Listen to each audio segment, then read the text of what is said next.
നമ്മുടെ വാൻഡകളില് ഏതൊക്കെ വെറൈറ്റിയിൽ ബഡ് വന്നിട്ടുണ്ട് നോക്കണതിന്റെ ഇടയിലാണ് അതായത് നമ്മുടെ റിംഗോ സ്റ്റൈൽ ജൈജാൻഡിയല് 2 സൈഡിൽ നിന്ന് ഓരോ ബഡ് വന്നിട്ടുണ്ട് കേട്ടോ.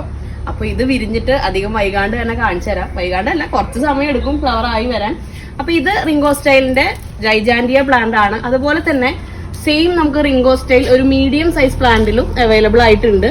അപ്പൊ അതിന്റെ സൈസും കൂടെ ഒന്ന് കാണിച്ചു തരാം. അപ്പോഴാണ് എന്താണ് ഈ റിംഗോ സ്റ്റൈൽ ജൈജാൻഡിയും നോർമൽ റിംഗോ സ്റ്റൈലും തമ്മിലുള്ള വ്യത്യാസം എന്താണെന്ന് അറിയാൻ പറ്റുള്ളൂ. ഇത് ജൈജാൻഡിയയുടെ പ്ലാന്റ് ആണ്. അത്യാവശ്യം നല്ല ലീഫിനൊക്കെ നല്ല വെയിറ്റ് വരുന്ന, അതേപോലെ തന്നെ നല്ല ബിഗ് സൈസ് പ്ലാന്റ് ആണ് ജൈജാൻഡിയക്ക് വരുന്നത്. എന്നാൽ നമ്മുടെ റിംഗോ സ്റ്റൈലിന്റെ റെഡിന് അത്യാവശ്യം നല്ല ഹെൽത്തി ആയിട്ടുള്ള പ്ലാന്റ് ആണ്. പക്ഷേ ഈ പ്ലാന്റിന്റെ പോലുള്ള ലീഫുകളോ അല്ലെങ്കിൽ അത്രയും വെയിറ്റോ ഈ ഒരു വെറൈറ്റിക്ക് വരുന്നില്ല. അപ്പൊ ഇതിന്റെ തന്നെ സീഡ്ലിംഗ് നമ്മുടെ അടുത്ത് അവൈലബിൾ സൈസിലാണ്, അത്യാവശ്യം സൈസ് ഉണ്ട്. ഈ ഒരു സൈസിലാണ് നമുക്ക് സീഡ്ലിങ്സ് അവൈലബിൾ ആയിട്ടുള്ളത്. അപ്പോൾ റിംഗോ സ്റ്റൈലിലൊക്കെ ബഡ് വരുന്ന, നിറയെ ബഡ് വരുന്ന ഒരു സമയമാണ്, തണുപ്പുള്ള സമയത്താണ് ഇതിലൊക്കെ നല്ല രീതിയിൽ ബഡ്